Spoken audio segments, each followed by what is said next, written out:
I was actually just browsing your Twitter feed before the show, too, and reading all about the situation in Ottawa. But try and bring our audience up to speed, if you can, with what's happened in the last 24 hours over in the nation's capital.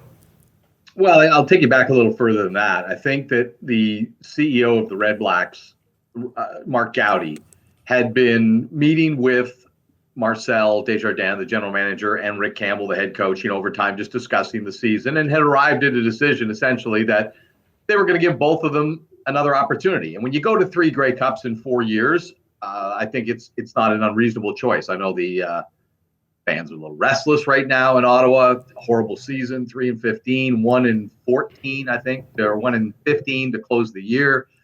It was a very tough year, but they felt like they were going to give them an opportunity to get themselves out of this situation. And when Mark Gowdy met with Rick Campbell on Saturday to inform him of the direction the club was going to go, Rick Campbell, the sense I got is that he said essentially that the status quo arrangement he didn't think was going to work. And as such, he really left the club no choice. They parted ways. Rick just said he didn't see working for Marcel Desjardins in 2020. And so essentially it comes down to, I don't want to characterize it that Rick Campbell said him or me, because I don't think he did. In fact, Mark Gowdy said in the news conference today he didn't. But essentially the bottom line is the GM was willing to work with the head coach next season. The head coach didn't want to work with the GM. How much of this goes back to the offseason and not spending the money on some of the key free agents that Ottawa had, leave the team? I think inevitably it did. If not for whatever, I'm sure if you asked Rick Campbell whether he wanted to replace Trevor Harris with Dominique Davis, he would have said no.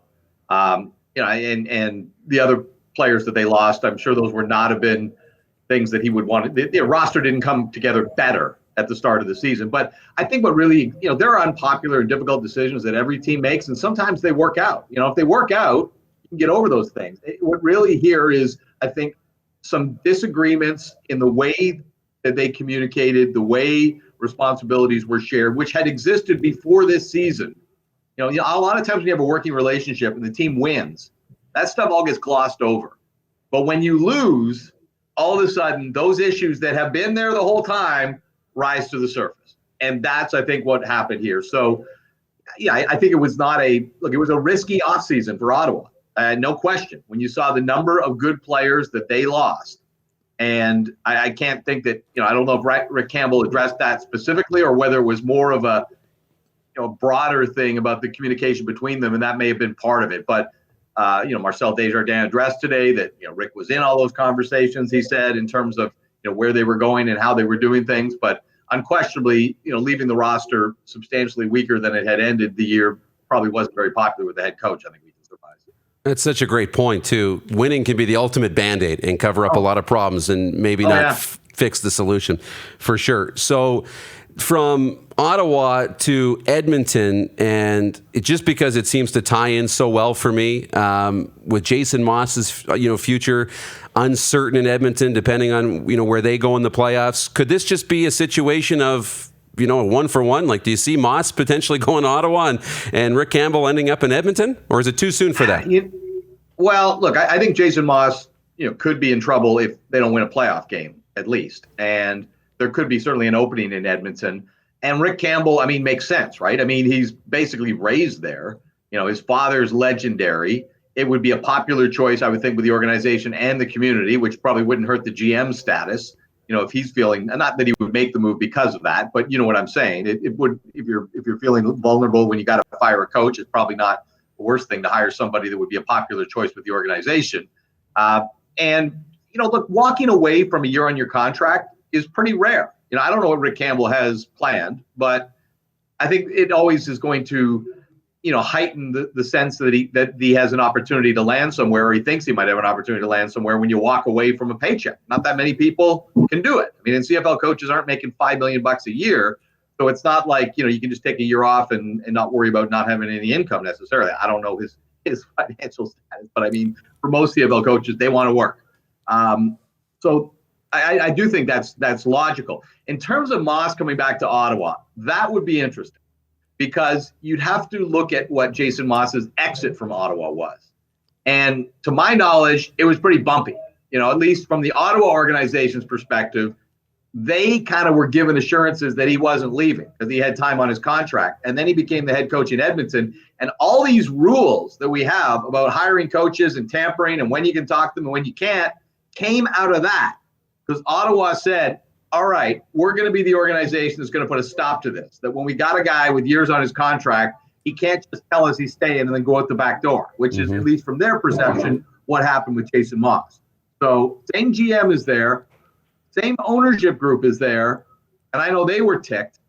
I would bet against that. Just sometimes, people have long memories and grudges get held, and I'm not sure that there would be open arms for Jason Maas in Ottawa. Fair.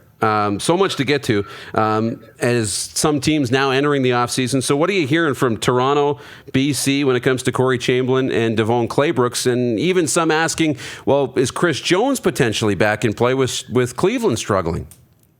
Well, I mean, there is suspicion that, there could be a one and done in Cleveland, which if that's the case, Chris Jones could be available because, that was his connection, going to Cleveland. Was his relationship with the head coach going back from when he was a graduate assistant at Alabama. So, and I don't know what other opportunities there might be for him in the NFL, but if that did happen, and again, we're getting very speculative right now, you'd think Chris Jones would be high on people's list. In terms of, Toronto is going to meet this week.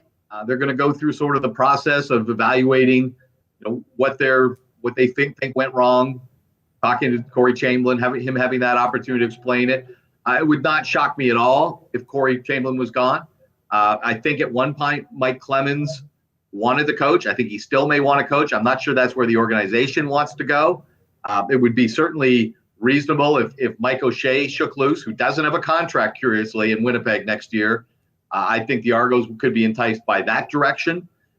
And in terms of BC, similar thing again, where, a coach had a really tough season, a lot of questions about the staff he hired. They finished stronger, certainly, than they started.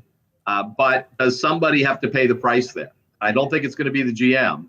So could it be the head coach? And if you're looking for a place for Jason Maas to land, if he got fired in Edmonton, I think BC is more likely than Ottawa if there was an opening there, because, of course, Ed Hervey is the guy who hired him in Edmonton.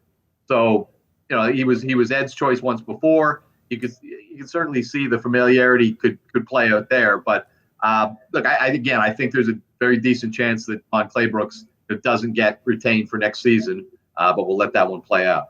Well, we know it will be interesting for sure, and we'll be paying attention to your feed, to the games now. And this weekend, Winnipeg getting set to travel to Calgary. And do we have any more clear indication at who's going to be their starting quarterback? Is it going to be Zach Collaros or Chris Streveler? Do you know at this early in the week?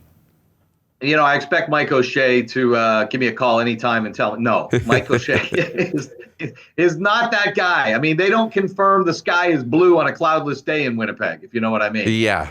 They are as secretive as any organization is about anything in this league. So, I think the way we're going to find out is the way we always find out, when practice starts, right? And we see who's taking first team reps, and that's usually a 100% indicator of who's going to start a quarterback. But I expect it to be Zach Collaros. I mean, there was, as of last week, there wasn't even any certainty that Chris Streveler would be available. So that would make the decision for them.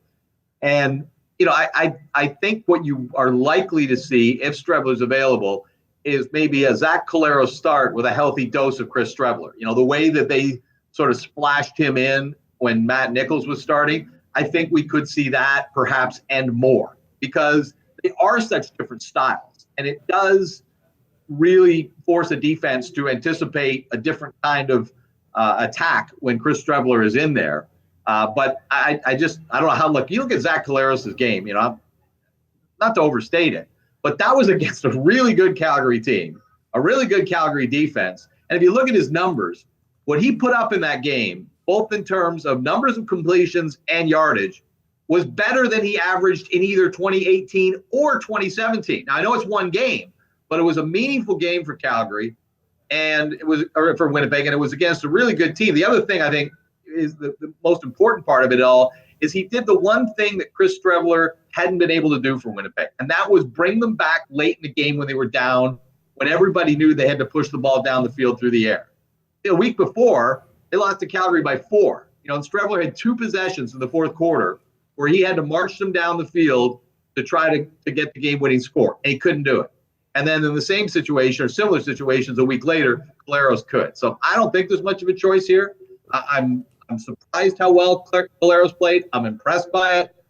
And I think ultimately we'll probably see both guys, but it'll shock me if Collaros isn't starting.